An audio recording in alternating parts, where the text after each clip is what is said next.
السلام علیکم 10ویں جماعت کے طلباء، امید ہے آپ خیر و عافیت سے ہوں گے۔ عزیز طلباء، آج ہم اردو کے ایک مشہور شاعر اکبر جے پوری کے بارے میں پڑھنے جا رہے ہیں۔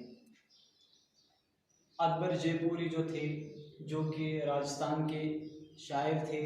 وہیں پیدا ہوئے، لیکن بعد میں انہوں نے وہاں سے ہجرت کر کے کشمیر آئے اور یہ کشمیر میں ہی انہوں نے انتقال کیا اور یہاں انہوں نے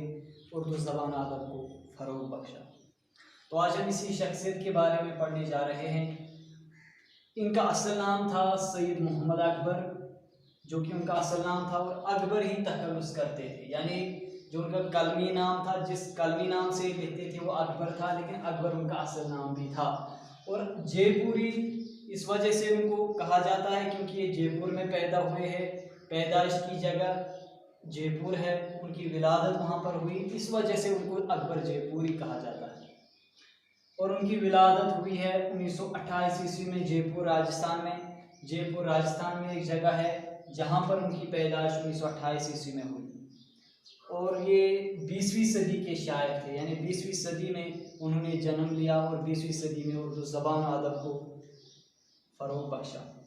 20ویں صدی کی چوتھی دہائی میں ان کا ادبی سفر شروع ہو چکا تھا جب وہ وارد کشمیر ہوئے۔ پیدا تو ہوئے ہیں یہ راجستھان میں، لیکن راجستھان سے جب وہ یہاں کشمیر وارد ہوئے، جب اس نے ہجرت کی، تو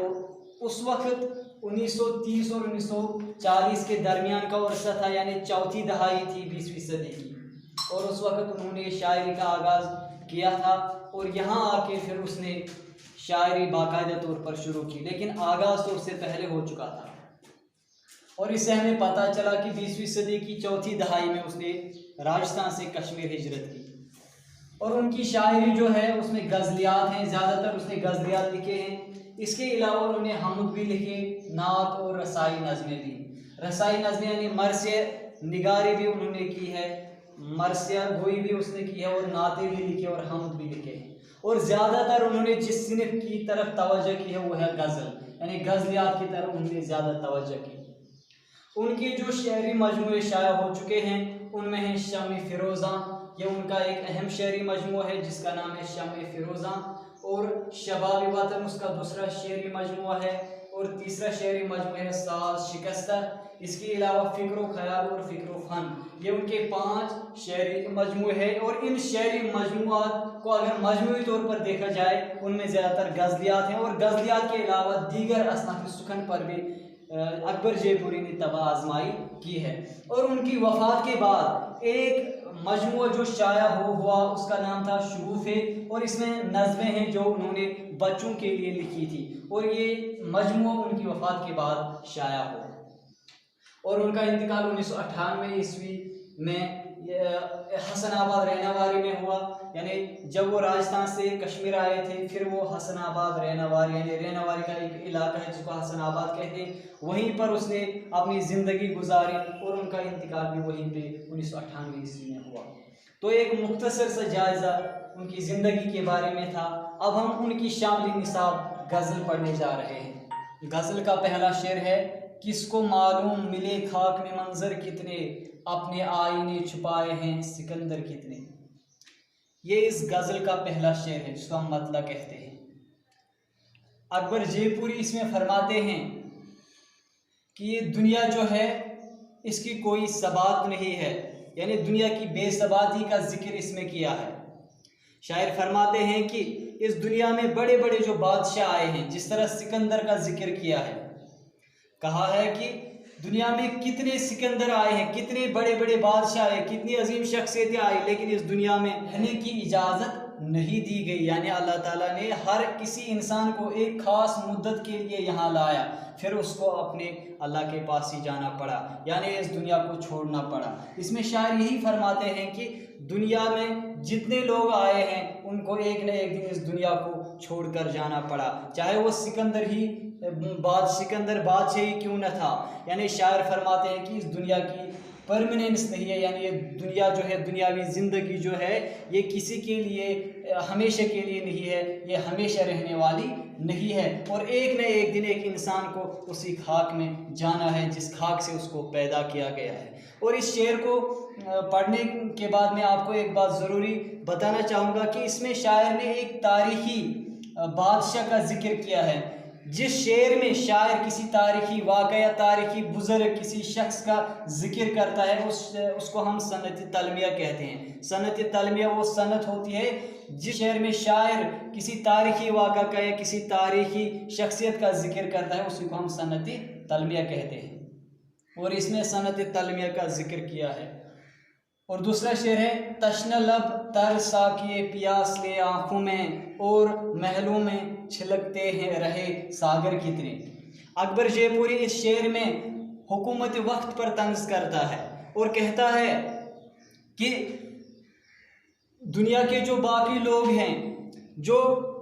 معمولی لوگ ہیں، جن کو محلوں تک رسائی نہیں ہے،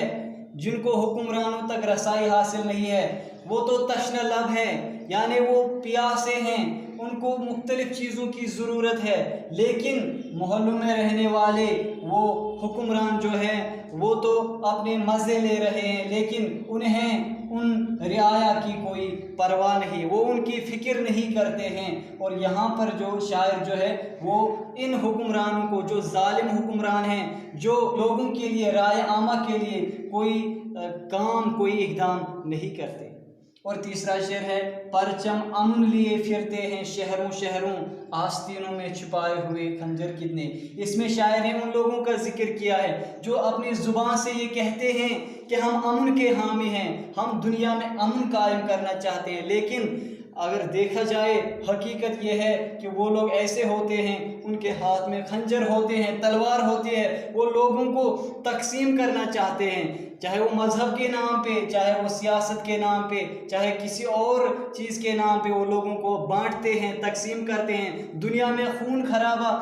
پیدا کرتے ہیں، لیکن زبان سے کہتے ہیں کہ ہم امن کے حامی ہیں۔ ان پر شاعر نے یہاں پہ چوٹ کی ہے، ان پر طنز کی ہے، اور شاعر نے کہا ہے کہ وہ ایسے لوگ ہیں جو دنیا کو کہتے ہیں، شہروں میں جا کے کہتے ہیں کہ ہم امن کا پرچم لیے ہیں، ہم ہاتھوں میں امن کا پرچم لیے ہیں، ہم دنیا میں امن قائم کرنا چاہتے ہیں، لیکن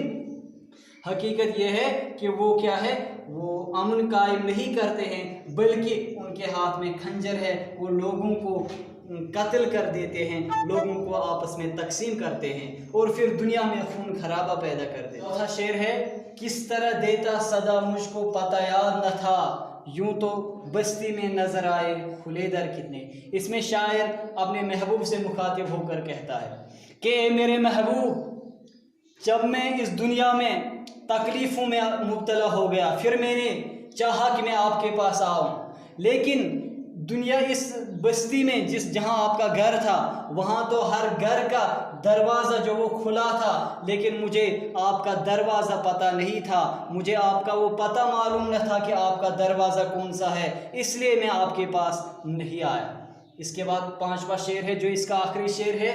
دیکھ کر تشنہ لبی میری تعجب نہ کرو، میں نے صحراؤں کو بخشے ہیں سمندر کتنے۔ شاعر اس میں اپنی بہادری کا بیان کرتے ہیں کہ آپ میری تشنہ لبی یعنی میری پیاس ہونے کو مت دیکھو، ایک زمانہ ایسا تھا میری زندگی میں جب میں نے مختلف ضرورت مندوں کی حاجت روائی کی، اب وقت بدلتا گیا، اب آج میرے پاس کوئی اسباب نہیں ہے، لیکن ایک زمانہ ایسا تھا جب میں آسودہ حال تھا، جب میں خوشحال تھا، اور میں نے صحراؤں میں یعنی ایسی جگہوں پر لوگوں کی مدد کی جہاں کوئی ان کا حامی نہ تھا، ان کا کوئی مددگار نہ تھا۔ اور اس طرح یہ غزل جو ہے مکمل ہوئی۔ امید ہے یہ آپ کو سمجھ آیا ہوگا۔ اب ملتے ہیں نیکسٹ ویڈیو میں، جب تک کے لیے اللہ حافظ و ناصر۔